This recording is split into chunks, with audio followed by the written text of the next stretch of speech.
So a little bit of a different style of video today. Magic the Gathering is celebrating its 30th year, I guess at the end of this year going into next year, and we're already starting to see hints that something big, something special might be coming. I think they'd said previously in an announcement that they've got some big exciting things planned for their 30th anniversary. It's a big one. It's a big one. No other card game has lasted as long as Magic the Gathering. I guess besides poker and Snap, that kind of stuff. But TCG's Magic the Gathering is the original. 30 years is a long run. They're going to celebrate it big style. And we started to see maybe hints, rumours that something interesting might be happening that they've done before. So we had this tweet from Bash McAllister saying, "The rumour is out, so fuck it, I'll post it publicly. Hidden treasures are back. So far, boxes of Revised and Sheets of Legends are confirmed to be in a future set or two. We don't know exactly which sets, but the rumour is Dominaria United. Thoughts?" Now, for those that don't know, hidden treasures or priceless treasures were something that they did in the original Zendikar. What they did was Wizards of the Coast went and purchased up a bunch of old vintage Magic cards and seeded them in booster packs of Zendikar. So you could open your pack of Zendikar and there would be a chance there'd be all sorts of cards in there. We'll go through some of the cards, but it was a way they could put rare and expensive older cards into the game. So like it says here, you've got the MTG wiki, there's a nice explanation.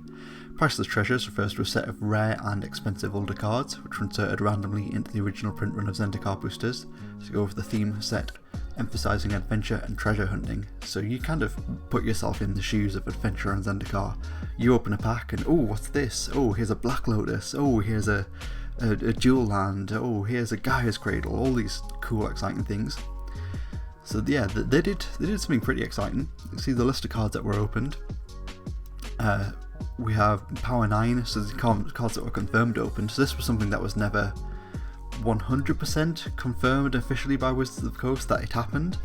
There was never a list of those cards released, which cards they put into packs. But people at the time did keep track of what was opened, and it has been documented. So we did see all of the Power 9 were opened. We saw Jewel Lands were opened. Other reserveless cards, look at that, we got All Hallows Eve, Bazaar of Baghdad, Candelabra, Chaos Orb, Suchi, The Abyss, Time Vault, Tolarian Academy, Lion's Eye Diamond, Library of Alexandria, all sorts of really cool cards. Unreserved cards, so cards that weren't on the reserve list but were still cool, powerful old cards that are of note. We saw Swords to Plowshares, Sol Ring, Sinkhole, Mishra's Factory, Mana Drain, Mana Crypt, Lightning Bolt, Lotus Petal, Mana Vault, Force of Will, Birds of Paradise, Berserk. Yeah, all of these cool old cards, some of them which just hadn't had many printings at all. So this does look like something that, according to the rumours, it will be coming back for a future set. Again, we're seeing more unconfirmed but announcements and rumours by people who are generally on the ball with this kind of stuff. So you have Corbin Hosler here seeing unconfirmed rumours that Hidden Treasures are coming back for a future set. For those that don't know, Wizards of the Coast put recycled reserveless cards, so already on the market, in first run Zendikar boosters. It would be a huge promotion if they ran it back with 2022 prices, which is definitely the thing there. So these aren't reprints of reserveless cards. These are cards that already exist. They had been purchased from the secondary market or from private collections, and they were put back, I guess, recirculated out for the players through booster packs of Zendikar. So you've said that as well. Just to clarify, it seems these rumours have been floating around for a while, but today was the first day I saw them publicly hit social media. I have no inside knowledge or anything here, just think it'd be really cool if it's true. Same here as well. I think I'm somebody who's seen one or two sort of hints that priceless treasures might be coming back. But yeah, it seemed to, the past couple of days, just sort of exploded. Everybody's talking about it. It's all out in the public. Hasn't been confirmed everywhere, obviously, but people who are generally in the know on these sorts of things are talking about it in public. So you can assume we'll see something. Again, James Chilcott, another hashtag MTG Finance name of note, posted also a rumour I've heard RE this fall. So I guess to go back to that original tweet there, we can see that they said so far boxes of Revised and sheets of Legends are confirmed to be in a future set or two. So it doesn't look like it's going to be exactly the same as it was last time with cards from Alpha and Beta. If we go back to that list, you can see unlimited cards, Alpha cards, Beta cards. So there won't, if it is just Revised and Legends, there won't be any Power 9 in there.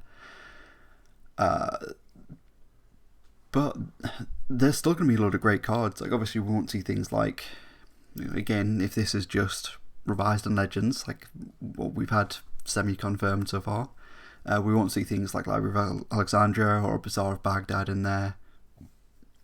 Anything from Antiquities, so no Mishra's Workshop or anything in there. But we do have quite a good smattering of cards from, I guess, both Revised and Legends that are incredibly valuable.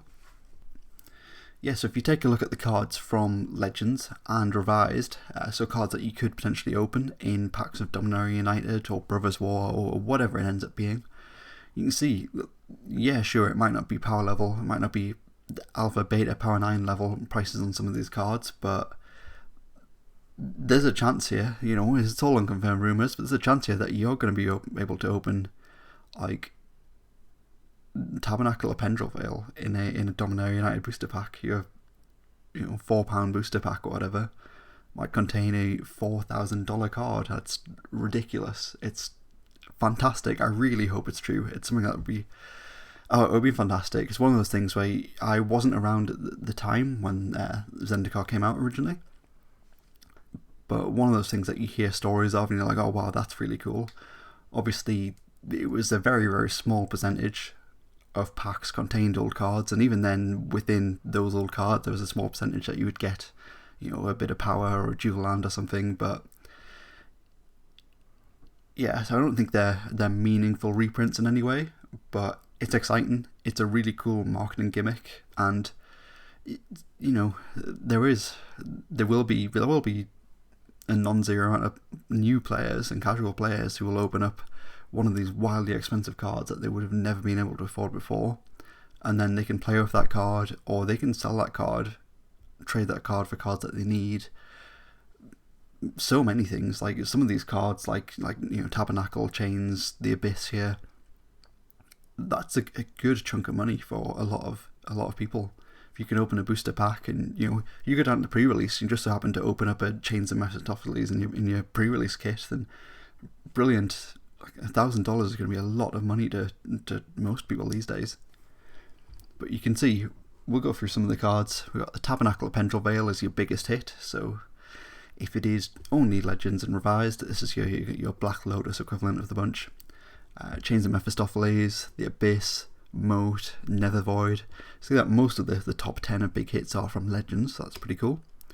Then we got Underground Sea, Volcanic Island, Eureka, Tropical Island, All Hallows Eve, Tundra, Mirror Universe. So that would be sort of your top 10 there. And it's like, yeah, still the top 10 cards are in like $500. Keep going right the way. And there's so many cool iconic cards. Wheel of Fortune, Rasputin Dreamweaver, and all of these Legends cards, obviously, these aren't reprints. These are cards which already exist. So this is not like a Chronicles thing where you'll open up a pack and, or I guess like a Masters set reprint where you'd open up a pack and there'd be like a new version of this card in there, or a whiteboarded version of this card. And it's a reprint. It's got a reduced price. It doesn't hold the price like the old one. That's not the case here. This is legitimately old Legends cards from 1994 in new booster packs. Brilliant. Even stuff like Mana Drain. So this Legends version of Mana Drain, Dawnglare has this at $297. Obviously, Mana Drain was just reprinted in Double Masters 2022. If you want to grab one of those, it's considerably cheaper than $300. But it will be the legitimate $300 one that you will open here. Very, very small chance that you will open it. Maybe one person in the world, or I guess this says sheets, so maybe 2 or 3 people in the world might open a Legends Mana Drain, but the fact that somebody can and somebody will is super exciting. So many cool iconic cards. Concordant Crossroads, again, just saw a reprint, but no, that'll be the $200 version that you open up here. Super cool. Again, if we go have a look at a nice visual view here, you see there are so many cards. This is from Revised, so it will be those exact cards that you're opening, not reprints. You keep scrolling down the list, like, yeah, this whole first page on MTG stocks, like every card here is worth more than what you would pay for a booster pack. It's a nice bit of bonus on your pack there, even if you do end up opening, you know, Revised Hercules Recall, Revised Force of Nature, even a Revised Will-o'-the-Wisp. It's going to be worth more than the price of a pack. That's fantastic. And again, same for Legends. Those big hits in Legends. We got Tabernacle for like $4,400. It's ridiculous. Right the way down. That first page ends at $80. Like, yeah, so many cool cards that you can open. So many cards that are incredibly valuable. Incredibly valuable. And then we go to Europe. We can see the same thing here. Card market. So you're looking at similar prices. €2,400 for a Tabernacle, and that's the starting price. You could open up a £4 booster pack, have a €2,500 card in there. Ridiculous, absolutely ridiculous. I think it is worth noting as well with Legends. Legends does contain some of the cards that were banned in the update that Wizards of the Coast made in 2020. So Invoke Prejudice is in Legends, as is Cleanse, Imprison, I believe, as well. Yeah, in Cleanse is on there, Imprison is on there.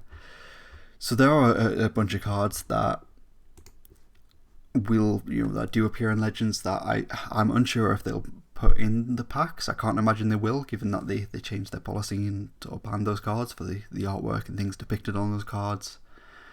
So I can't imagine that they'll end up in Dominaria United packs, but everything else is up for grabs. All Hallows Eve, Eureka.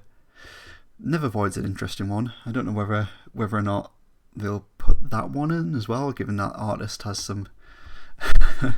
given that artist a Nazi, like, he's an actual neo-Nazi, I can't imagine they'll want to put his card in packs, but I guess then again, they're not reprinting the card, so there won't be any more royalties due. I don't know, we'll have to see what happens.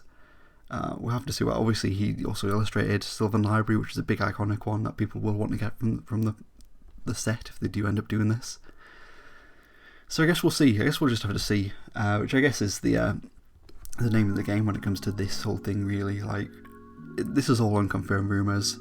We'll have to wait and see, but I wanted to get in on this and just get the conversation started, because it's super cool, and I really hope it's Dominaria United. I really hope that it is happening, and I can't wait. I can't wait. I guess the only other thing to consider is Steel product. If this is confirmed anytime soon that this will be happening, we will get hidden treasures, I can imagine there's going to be a lot of Steel product that will be sold out, so as soon as you can, pre-order stuff at your local game store. I can envision a very similar situation to what happened with the Battle for Zendikar bundles as well. When Battle for Zendikar came out, it was the first set in a long time since they'd had the full art lands. Those bundles contained a pack of 30 full art lands, so those bundles sold out instantly and were flipped considerably higher on the secondary market. A very similar thing could happen here, because we know they do a sort of smaller amount of bundles than they do booster boxes. But yeah, it should be interesting. And long-term MTG finance, I guess. If you want to pick up boxes of Dominaria United and sit on them, that's probably fine as well. I don't know, there's so many things to consider, so many things to get excited about. I love this. I really hope it happens. I can't wait. But yeah, thanks for watching. A bit of a different type of video to what I usually do, but if you got anything out of this and like to see more things like this, hit that like button down below, leave a comment, let me know what you want to see in Dominaria United. Also, hit that subscribe button, it really helps out support the channel for free. Lets you know when I next upload a video. Thanks for watching, I'll catch you in the next one.